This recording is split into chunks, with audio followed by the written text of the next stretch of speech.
শুধুমাত্র এই দোয়াটি একবার পড়েন, আল্লাহ তাআলা আপনার 90 বছরের গুনাহ মাফ করে দেবেন ইনশাআল্লাহ।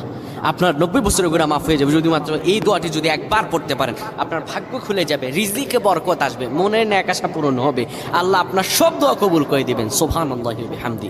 এত ফজিলত, এই দোয়াটা আপনারা শেয়ার করে দিবেন। এই যুবকেরা, আমল না করেও সওয়াব পাবা। তোমার একটি শেয়ারে, একটা বাটনে প্রেস করে তুমি সওয়াব পেয়ে যাবা। কারণ তুমি আমল না করো, অন্য কেউ যদি তোমার শেয়ারের বদৌলতে আমল করে, সওয়াব তুমি পেয়ে যাবা। নবীজির হাদিস।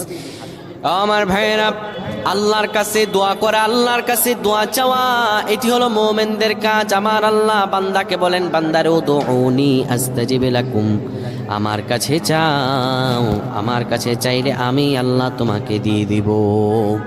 কেউ যদি একবারে দোয়াটি পড়তে পারে, দোয়াটি হলো রব্বি ইন্নী যালামতু নাফসি ফাগফিরলি।